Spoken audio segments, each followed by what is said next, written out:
Cher Scorpion, voici votre guidance. Allez, on commence tout de suite la guidance avec l'aspect professionnel. Donc nous avons la carte de la sagesse, le 2 de Pentacle et le diable. Ah, c'est intéressant. Ok. Donc la carte de la sagesse, qui est l'énergie, pardon, qui est l'énergie principale dans le domaine professionnel. Elle nous parle. Alors strictement sur le plan professionnel, d'une manière générale, parle d'ascension régulière, parle de rapports harmonieux, etc. Sauf qu'elle est accompagnée du 2 de Pentacle et du diable. C'est pas rien, et donc le nombre 9, et je me fixais un peu là-dessus, ça nous parle d'un temps de gestation, d'un temps de transformation, d'un temps d'accomplissement. Ça clôt la série des nombres à un chiffre. Il y a une idée ici de recueillement pour moi dans le domaine professionnel, de concentration, de se préparer à des plans supérieurs, voilà, pour atteindre un niveau de compréhension, un niveau de sagesse, de peut-être de modifier son regard. Il y a une idée voyez, de mouvement ascensionnel ici, parce qu'on a une pyramide donc qui tire vers le haut. Et les cartes qui l'accompagnent, on a donc le 2 de Pentacle et le diable. Je vais commencer par cet arcane majeur qui est le diable et qui nous parle en fait de...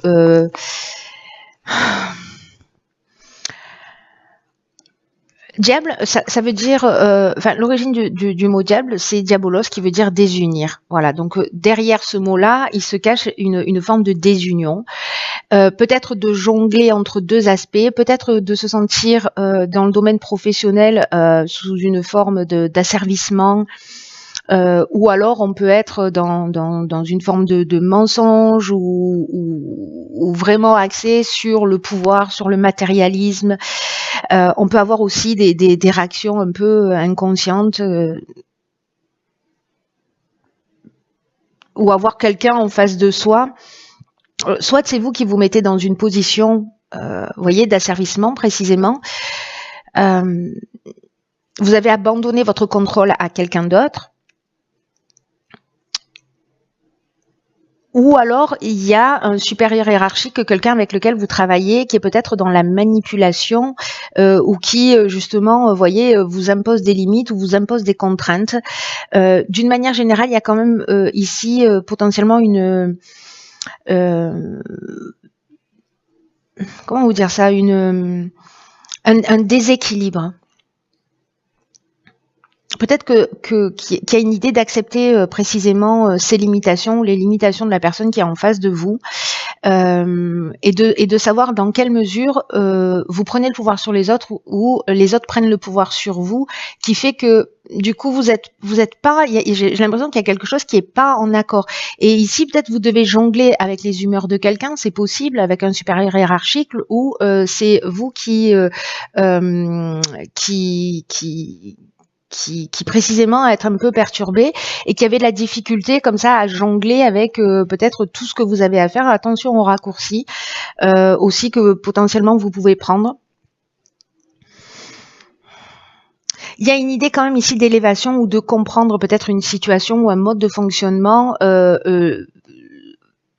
de se réunifier, peut-être pour aller vers quelque chose qui vous correspond plus, avec lequel vous êtes en accord. Peut-être que vous travaillez, vous faites une activité où vous n'êtes pas en accord avec vos valeurs. C'est aussi possible, et donc du coup, voilà, vous êtes là en train de jongler, d'essayer de trouver un équilibre.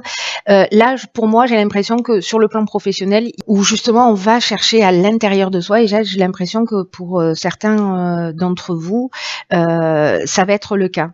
Voilà, mais encore une fois, l'idée, c'est peut-être de mettre le doigt sur quelque chose pour se tirer vers le haut et aller au-delà des apparences et se réunifier. C'est-à-dire se relier toutes les parties de soi et pas les disperser ou en faire cadeau à quelqu'un d'autre. Et peut-être une idée aussi de dualité par rapport justement à une situation, de savoir ce que vous devez faire ou pas, quelle direction aller. Peut-être que certaines personnes se posent la question. Dans le domaine sentimental et relationnel, nous avons la carte 41 de l'équité et la carte 29 de l'élévation comme énergie principale. Nous avons le cavalier d'épée et le 3 d'épée. Ok. Alors, par quoi je commence?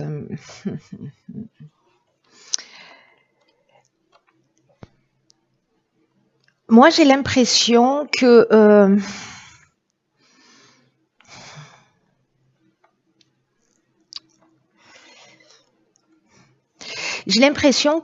peut-être certains d'entre vous, parce que la carte de l'élévation dans le domaine affectif, elle représente quand même un amour total qui grandit, qui tend à être sublimé. Il y a une idée de renouvellement dans une forme aussi d'équilibre si vous êtes déjà en couple.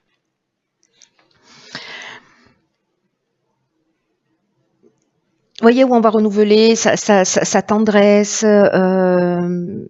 Il y a peut-être des émotions intenses là que vous êtes en train de vivre, ou peut-être un sentiment d'éternel recommencement. Alors ça peut être dans l'aspect positif comme dans l'aspect négatif.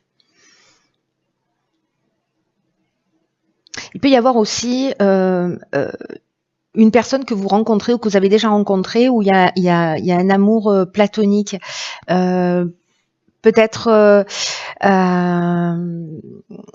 spirituel. En tout cas, l'association de ces deux cartes, parce que l'équité, elle nous parle d'un besoin vraiment profond d'harmonie dans vos relations d'une manière générale. Et que peut-être en fait vous avez été blessé à plusieurs reprises, et peut-être que vous avez des aspirations qui sont élevées. Et vous savez, le sentiment que j'ai, c'est que peut-être qu'il y a une relation qui rentre dans votre vie. Alors, soit c'est quelqu'un avec qui vous avez rencontré quelqu'un. J'ai pas l'impression que ce soit une nouvelle rencontre, mais soit c'est un ami ou quelqu'un sur lequel vous pouvez compter, ou une relation sentimentale, mais justement qui est en train de grandir. Vous êtes sur la même longueur d'onde. Et c'est peut-être une relation ou une communication, un niveau de communication qui vous permet d'y croire à nouveau.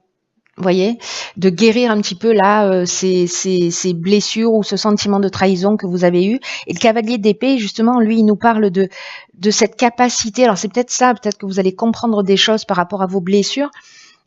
Parce qu'il a une capacité d'analyse. Voilà, il va se détacher de ses sentiments. Il va y aller, quoi. Il va aller vers l'autre. C'est-à-dire que vous allez aller vers l'autre, ou il y a quelqu'un qui va venir vers vous. Mais moi, j'ai plutôt l'impression que c'est peut-être vous qui justement allez faire cette démarche. Vous avez peut-être quelqu'un en face de vous aussi qui manque de tact, ou qui peut vous blesser, mais comme l'énergie principale, ça reste quand même très harmonieux.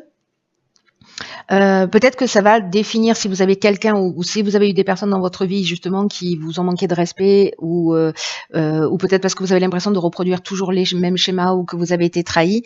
Là, j'ai l'impression en fait que vous allez gagner en assurance, que en tout cas vous savez ce que vous voulez, que vous savez quel type de personne vous avez envie d'avoir dans votre vie, et que vous allez y aller. Alors, l'idée, c'est pas de se précipiter, hein, c'est de faire les choses en conscience. Mais j'ai l'impression qu'il y a quelque chose qui s'éclaircit, et que vous reprenez un peu du poil de la bête par rapport à peut-être à des blessures ou à des trahisons. En tout cas, il y a quelque chose qui grandit, quelque chose qui vous élève. Sur le plan matériel, financier, nous avons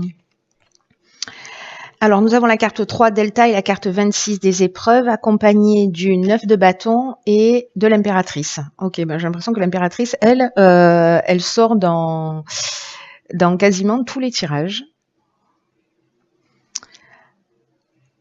Qui nous parle l'impératrice de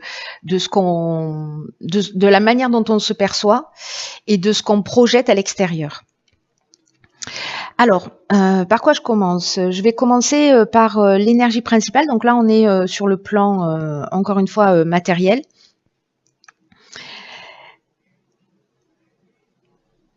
Ici, il y a une idée peut-être d'avoir traversé des périodes, une période un peu compliquée sur le plan matériel ou sur le plan financier. Peut-être ça peut être lié aussi à un système de valeurs. Hein. C'est fort possible. C'est comme s'il y avait eu des difficultés, mais que vous avez réussi à trouver une stabilité. Voilà. Mais vous avez traversé des épreuves pour y arriver. Peut-être que vous attendiez de l'argent, peut-être que vous avez eu des dépenses imprévues. Enfin, vous voyez, il y avait peut-être un besoin de s'organiser différemment, mais que vous voyez clair et vous trouvez la solution sur le plan matériel. Si vous vivez si vous avez vécu ces difficultés, en tout cas, il y a une idée ici, vous voyez, à travers cette carte de l'épreuve, je vous la montre d'un peu plus près. À travers cette carte de l'épreuve, on passe par des difficultés, mais au bout, il y a de la lumière, au bout, il y a une récompense. Donc, en fait, cette carte des épreuves, c'est un peu une étape obligatoire pour avancer vers un meilleur équilibre sur le plan matériel. Et je pense que vous comprenez ça et que vous trouvez précisément vous trouvez précisément cet équilibre sur le plan financier ou sur le plan matériel. Alors je ne sais pas si c'est parce que vous avez décidé d'agir d'une manière différente. Ici, ces cartes-là sont accompagnées par exemple du 9 de bâton. Le 9 de bâton, ça nous parle de prise de conscience, ça nous parle de préparation. Mais ça nous parle aussi d'être parfois un peu sur la défensive, vous voyez, juste pour se défendre au cas où. Peut-être que certains d'entre vous ont des inquiétudes par rapport à l'avenir, justement par rapport à ces épreuves. Mais là, ce qu'on nous dit, c'est que en gros, vous allez vous en sortir. Et là, il y a, avec l'impératrice, elle nous dit de se voir tel que l'on est et l'image que l'on va donner à l'extérieur. Alors, est-ce qu'il y a un décalage entre vos besoins réels et ce que vous montrez? Est-ce que vous montrez plus que ce que vous avez et que du coup, c'est ça qui crée ce décalage et qui peut créer aussi cette tension parce que si vous avez des difficultés, vous voulez pas le montrer, donc vous rajoutez de la difficulté à la difficulté. Mais il y a quelque chose justement d'assez profond à aller chercher parce que l'impératrice, elle va chercher à l'intérieur d'elle pour voir en fait, pour se remettre en accord avec tout ça.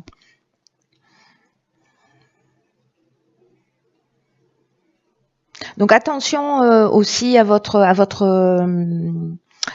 vulnérabilité, mais ce que nous dit aussi ce 9 de bâton, je reviens dessus, c'est que en fait, vous allez avoir la capacité de voir, c'est ce que nous dit aussi la carte Delta, de voir vos forces et vos faiblesses et d'admettre vos écueils, d'admettre vos potentiels et de rester alerte, vous voyez, pour pas qu'en fait des situations que vous avez pu vivre se reproduisent. Et que vous allez persévérer, vous n'allez pas baisser les bras malgré les épreuves, vous n'allez pas baisser les bras pour rééquilibrer une situation qui peut-être ne l'est pas, est peut-être un peu compliquée sur le plan matériel. En tout cas, on vous dit, voilà, baissez pas les bras. Alors, sur l'évolution personnelle et sur le plan spirituel, on a ici la carte de l'homme, de l'impératrice, de l'ermite à Lombon et de nouveau la carte du diable. Ok. Ok. Eh bien, waouh. Par quoi je commence? Par quoi je commence? La carte de l'homme, pour moi, c'est vraiment l'homme avec un grand H. Alors, c'est l'idée de l'action, l'idée aussi de l'humanité. Alors, soit c'est vous parce que vous êtes un homme, soit c'est cette partie masculine, cette polarité masculine qui parle aussi de caractère passionné. Vous voyez, d'avoir une force morale, d'avoir une force mentale qui soit voilà, pour avancer et en même temps vous faites preuve de discernement, vous faites preuve de tact. Alors il peut y avoir pour certains d'entre vous aussi une ou peut-être de l'orgueil ou peut-être une forme d'égocentrisme ou alors peut-être que certains d'entre vous sont voyez colériques ou impulsifs. Sur le plan purement spirituel, cette carte de l'homme, ce dont elle nous parle, c'est que vous bénéficiez d'une protection, de la protection d'un homme, ou peut-être quelqu'un qui va rentrer dans votre vie, que vous allez croiser sur votre chemin, qui aura cette énergie masculine. Et qui va vous initier à des plans plus élevés, peut-être vous permettre des prises de conscience justement. Avec la carte de l'impératrice. Avec la carte de l'impératrice, on est à l'inverse de l'homme, c'est-à-dire qu'on est enfin, on n'est pas à l'inverse de l'homme, mais on est sur l'autre polarité, vous voyez. Et c'est intéressant parce qu'avec le diable qui nous parle de désunion, on en a parlé tout à l'heure, hein, je ne vais pas revenir dessus, mais ici, j'ai l'impression qu'il y a une possibilité aussi d'allier ces polarités entre l'aspect soumission, l'aspect domination. Ici, avec l'impératrice, on est dans l'expression de soi. On va vers l'intelligence de sa vie. On travaille à créer vraiment une harmonie avec toutes les différentes compositions de l'être, de qui vous êtes. Et justement, il y a peut-être des parties chez vous qui sont désunies et aussi la capacité à regarder à l'intérieur de soi pour aller voir son côté obscur.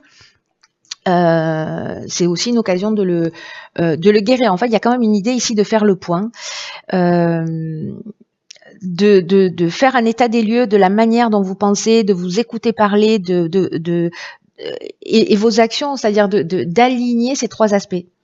Voilà, d'aligner la pensée, d'aligner la parole et d'aligner vos actions. Une idée d'accepter aussi le chemin que l'on a, son destin, c'est-à-dire ce qu'on a déjà vécu, et de choisir d'exprimer en fait ses véritables valeurs. Alors si jamais vous n'êtes pas encore dans cette voilà, parce qu'il y a deux portraits dans cette énergie là de lumineuse de l'impératrice, l'autre aspect un peu plus obscur et peut-être ce sur quoi vous devez mettre l'accent, c'est précisément quand je vous disais c'est l'opposé de l'homme. Là on est plus dans la séduction. Dans l'idée en fait de travailler plus son image, peut-être d'avoir des blocages ou peut-être de cette capacité justement à être dans cette soumission, à ne pas dire réellement ce qu'on ressent, à ne pas parler réellement de ses besoins. Il y a une idée de se fermer, il y a une idée de se taire, où on peut être dans une forme de vanité aussi, hein, et d'orgueil, mais on n'est pas en évolution, on est plutôt en involution. Donc là, avec cette carte de l'ermite qui est centrale, c'est précisément peut-être de voir où vous en êtes par rapport à ça. C'est peut-être des questions que vous vous posez. Peut-être qu'il y a des circonstances dans votre vie qui vous mettent dans cette situation. C'est peut-être soit des reproches qu'on vous fait, soit des situations qui ou peut-être c'est quelque chose que vous supportez pas chez quelqu'un que vous avez en face de vous et du coup en fait ça vous parle aussi de vous. Et là en fait c'est de faire cet état des lieux pour savoir où est-ce que vous en êtes. Où est-ce que vous en êtes? Est-ce que vous êtes en accord entre vos pensées, vos actes et vos actions? Est-ce que vous êtes aligné ou est-ce que vous êtes dans une forme de compromis où vous fuyez le conflit ou au contraire vous êtes très autoritaire? Voilà. Donc voilà pour l'évolution personnelle et spirituelle. Voilà, chers scorpions, écoutez, je vous embrasse très fort. Prenez vraiment bien soin de vous et puis je vous dis à très vite pour une nouvelle guidance. Je vous embrasse.